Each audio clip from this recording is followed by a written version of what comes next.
Hi, everybody. Thank you so much for joining us.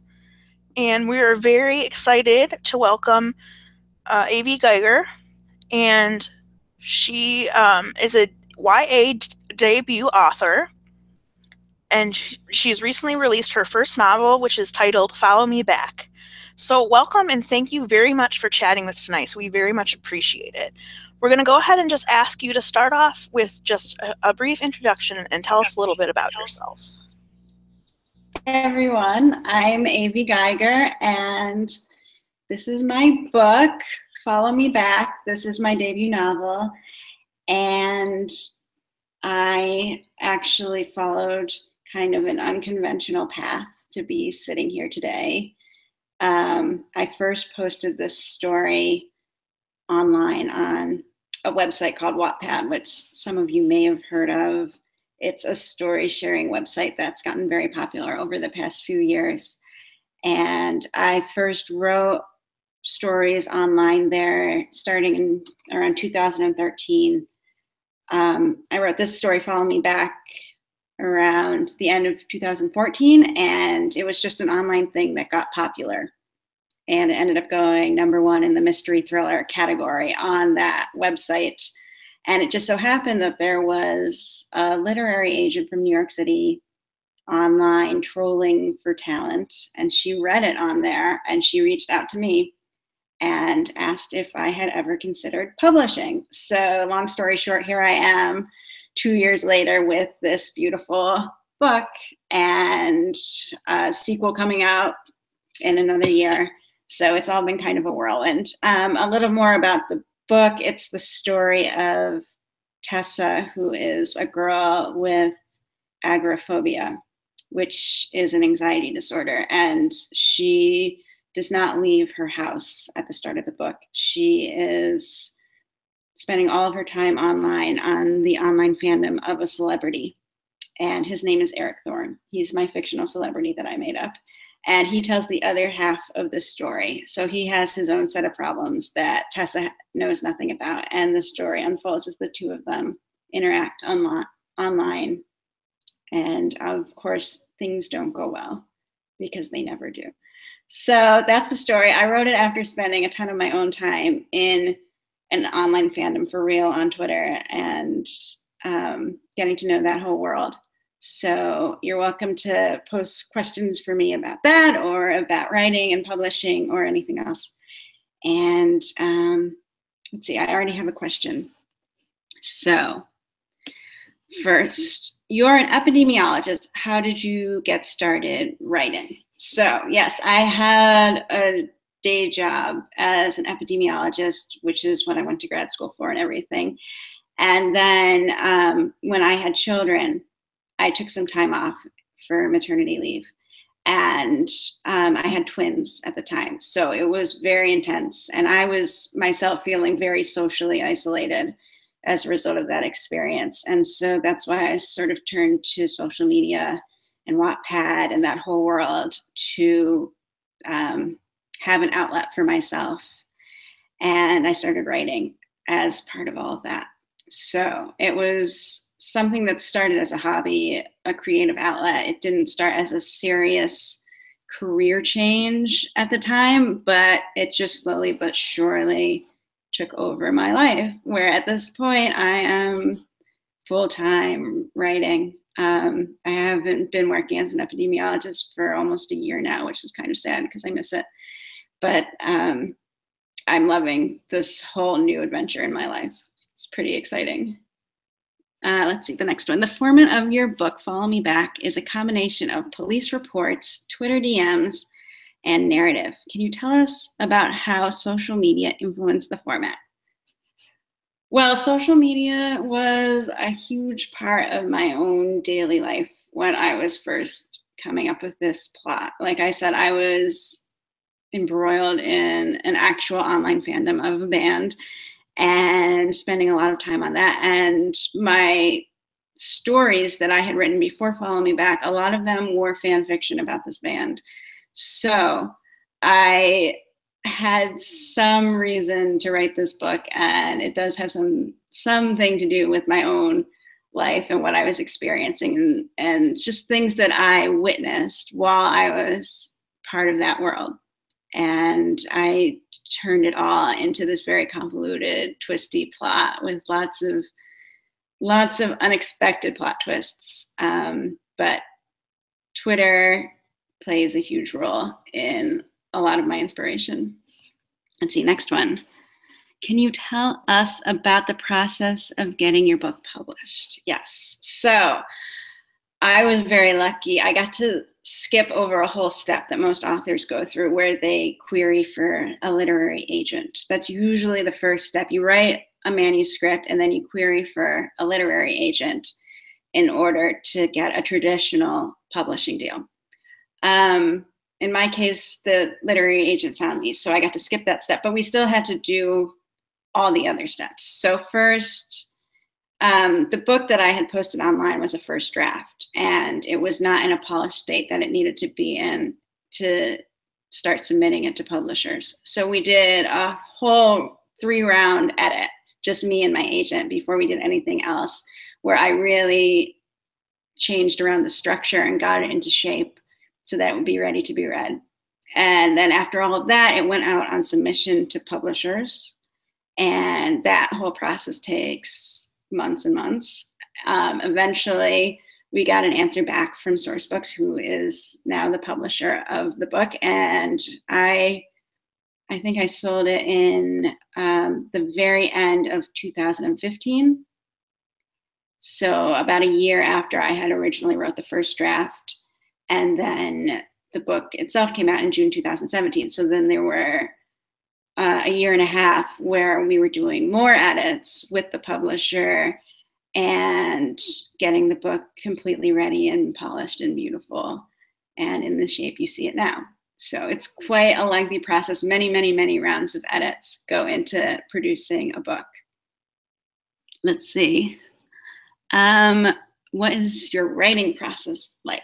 So when I am writing a book, first of all, I am different from a lot of authors because I post all of my first drafts online, and I continue to do this even after having a published book. That's just part of my process now, and I can't give it up. So I write usually 2 or 3 chapters a week, relatively short chapters, and I post them online as I write them. And that way I get feedback from my readers online as I write them, which really helps inform my pacing and my plot and where I'm going to take the story next. So I have this secret weapon in the form of my online readers that most authors don't even have. But I tend to write pretty quickly, tend to get a draft on paper in about 2 months, and then set it aside for at least a month before I look at it again, and then start editing it from there. Let's see, next question. What's the most challenging aspect of writing? The most challenging aspect is, let's see, this is a tricky question. I think writer's block is something that a lot of writers struggle with at some point or another, and it can take different forms. There can be a creative block where you don't know what the story should do next or where it should go. You sort of write yourself into a dead end, and that happens sometimes, and that's challenging to sort of backtrack, figure out if you made a wrong turn in your story and you need to take it a different direction, or how to get out of a corner like that. That's always challenging. And then there's also just, even when you know exactly what the next scene needs to be, there's always this tendency to procrastinate and delay and not just sit down and write the scene.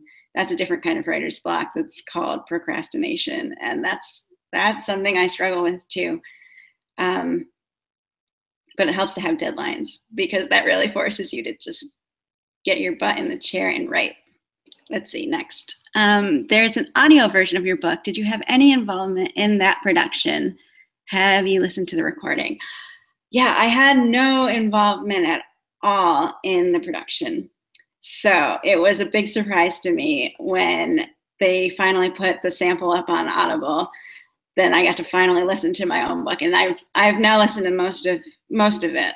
I haven't listened to the whole thing from beginning to end, but the narrator they picked is amazing. She did an incredible job, so I'm really pleased with how it turned out.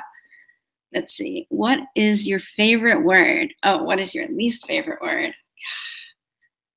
I don't know.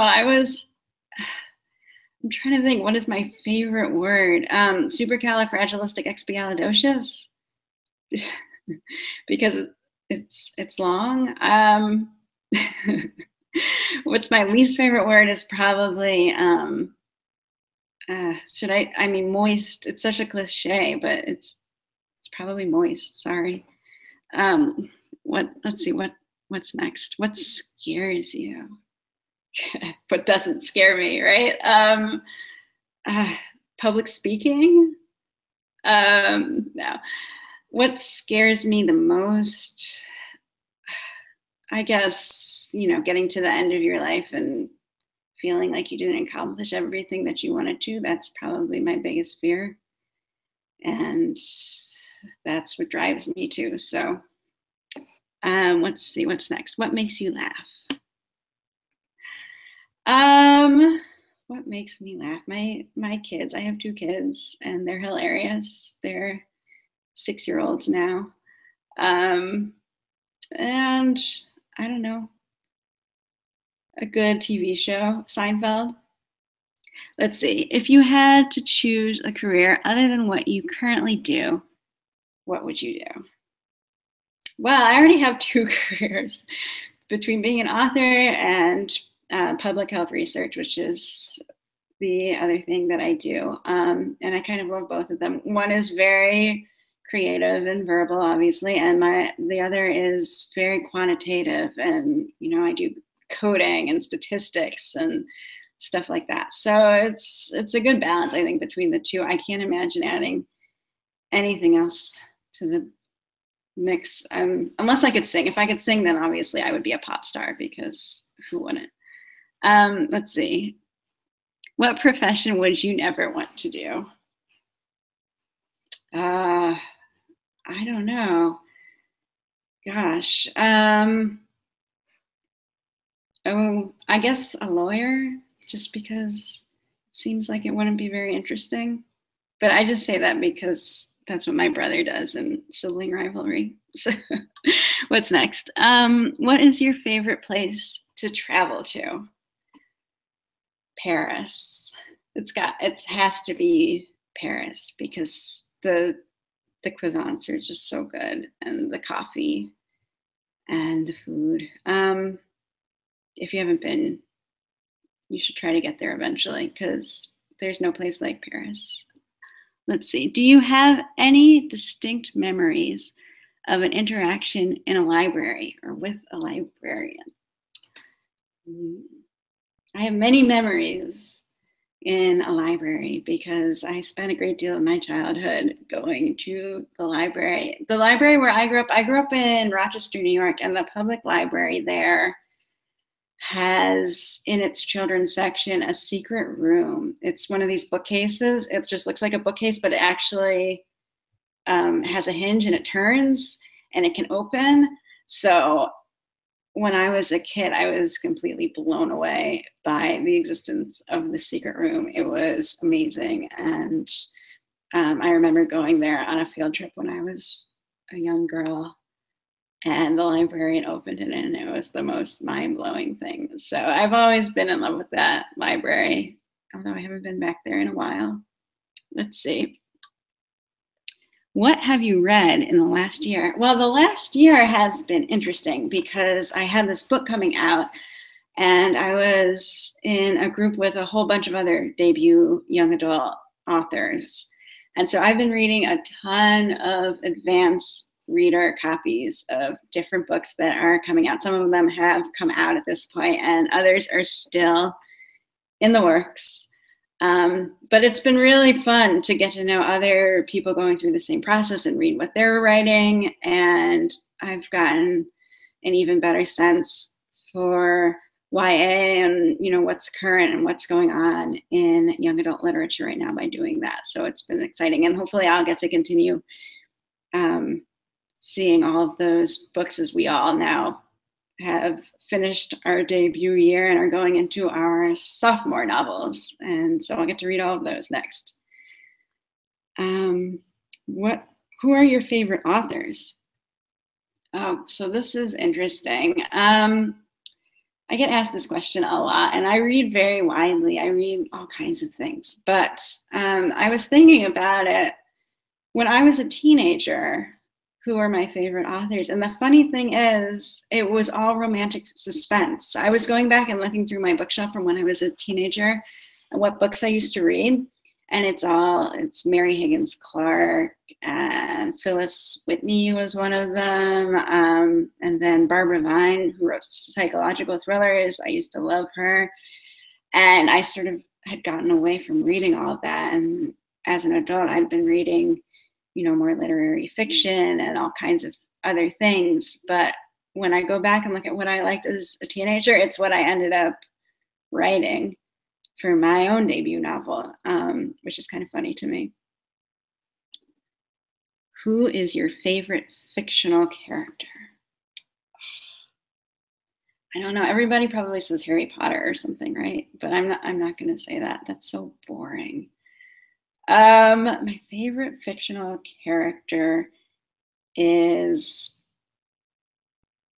Jane Eyre. I always love that book. I don't know, are you going to ask me next what's my favorite book? But if not, it's probably Jane Eyre, and I always really identified with that character. And that's the kind of book where you can come back and read it at different ages because of the way the character ages throughout the story. She starts as a child and then she grows up into adulthood. So it's kind of cool as a reader to come back and read that when you're young and then read it again when you're older and connect with different parts of that character. Let's see. Is there an author you would freak out about meeting in real life? Yeah. I mean, I would probably freak out about meeting a lot of these authors. Rainbow Rowell would probably be cool to meet. I'd love to talk to her at some point. Her Fangirl was an influence on me when I was writing. I don't know. I've met some big names in person, and it's always really thrilling when I do. And it's kind of humbling when they turn out just to be real people and not these larger than life figures.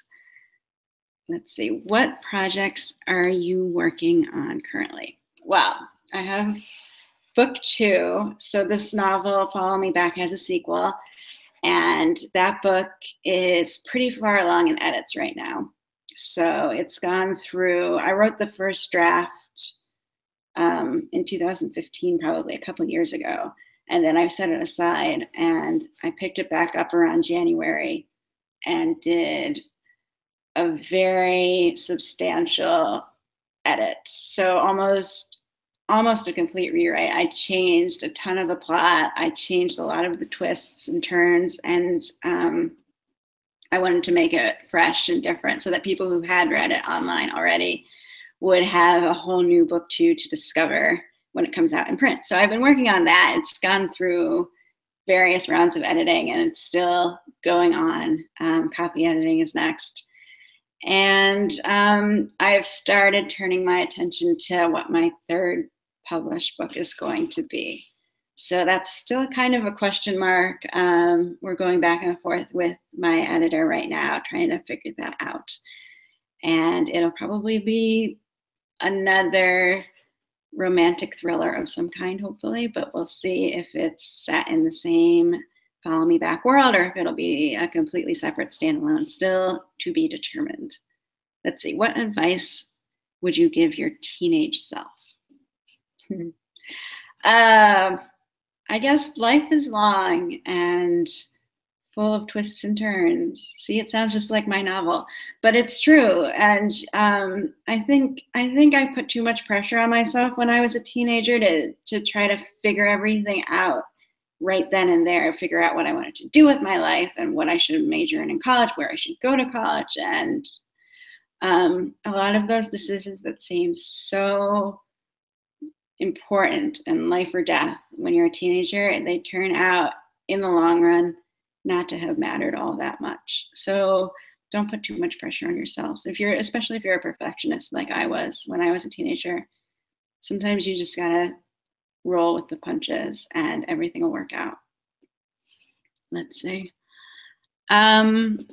Do you think you will try writing different genres? Yeah, I love to experiment with different genres. It's one of the really nice things about writing online for me has been that I can experiment and do different things. And I started out writing more romance, and Follow Me Back was my first attempt where I thought, I'm going to do something different and I'm going to write a mystery thriller and see what happens. And it turned out to be a really good genre for me, which I didn't even expect when I started it. I had no idea what to expect. So I've written another book since this one on Wattpad that's more sci-fi.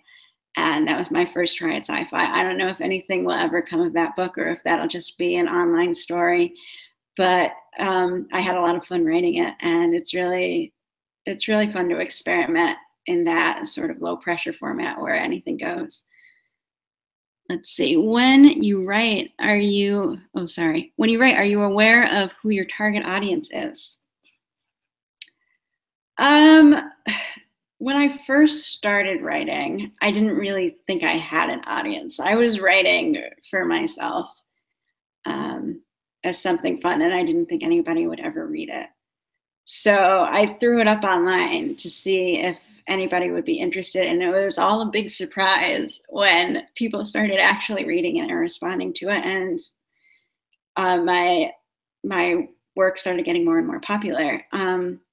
So at this point now, I do think about my audience, and it actually helps me, I think, when I'm plotting a book, because I can think through the mind of the reader and how they're going to read this scene, and I have a good stable of feedback and comments that I've received at this point where I'm able to do that. But I'm still listening and learning. Every time I write something new, there's a whole new round of feedback, and I'm always learning and growing as a writer as a result of that. Let's see. What do you like to do in your downtime? I don't have that much downtime, honestly. Life is very full. Let's put it that way. But you know, social media is still my thing. I love Twitter. I'm always on Twitter. Not as much as I would even like to be at this point, because with working on the books and editing, it takes up a lot of time. But I'm always on social media. A lot of the time in the evenings, you know, I have some TV show on in the background, and then I'm looking at social media while I'm watching, which drives my husband crazy because he doesn't like it when I multitask. He finds it very offensive, but that's life. Let's see. What is your favorite TV show, movie, and band? Or those are three separate questions, I'm assuming. Favorite TV show? Well, right now it's Game of Thrones because it's back and it's amazing. I think the whole world is obsessed with that show at this point. And The Bachelorette, that's, yeah, when I need something to just sort of put on in the background, it's some reality TV like The Bachelorette. Or The Voice. The Voice, I'm a huge fan of The Voice. That's coming back in the fall. Favorite movie? I don't watch that many movies anymore. It's been so long since I've been to a movie in the theater, but Star Wars was always my favorite growing up, honestly. I must have watched that movie 100 times. And my favorite band is Maroon 5. I went through a very intense Maroon 5 obsessed phase, and I spend much less time on it than I used to, but yeah, Maroon 5 forever will be my favorite band. Who are your favorite people to follow on social media? Well, it depends which account, because I have a lot of them. I'm kind of a social media addict, I guess, and I have I have my author Twitter account where I mostly follow other authors, or, you know, book bloggers and that kind of thing. Then I have a character account for my female main character, and I have a character account for my male main character, and they follow a lot of musicians and celebrities. And it's still always interesting to see what's going on in the fandom world from their accounts. And then I have a Wattpad theme account. That's a Twitter account where I just tweet about stuff that's going on Wattpad, and I follow a lot of big Wattpad authors and what's going on with them. So yeah, I have way too many accounts, and I can't even keep track of them. And half the time I tweet from one when I meant to tweet from the other, which is very embarrassing. But I try to keep that to a minimum. Let's see. What was your favorite childhood book? Well, A Wrinkle in Time is coming out soon, right? That's going to be a movie. That was huge when I was a kid, and I was obsessed with that book. What else? When I was really little, Anne of Green Gables. Yeah, that was a classic. Everybody loves that book, right? Final question. Do you have any advice for aspiring writers? Yes. My advice is don't be afraid, because, you know, I think I was lucky in the way that I started writing. I didn't have these huge aspirations. I wasn't trying to get a book published. I wasn't trying to do anything. I just had stories in my head, and I wanted to put them down, and I decided to put them out there. And I think because of that, I was much more free with my writing than a lot of people are. I wasn't trying to impress anyone. I was just trying to have fun. And I think that's really important. If you put too much pressure on yourself, if you try to write a perfect novel your first time out, it's not going to work. And you're just going to end up starting a book and scrapping it, and starting a book and scrapping it. I see so many writers, young, old, any age, I see them doing that. And it's because they're trying to be perfect at something when they've never done it before. And that's just not how it works. So don't be afraid, just start writing, and don't put pressure on yourself to be perfect. Allow yourself to be bad at it in the beginning, and then you'll get better and better if you stick with it over time. So that is my advice, and I just want to say thank you so much to the National Teen Lock-In organizers and Erin for having me today, and I hope this was fun for all of you. Thanks. Thank you.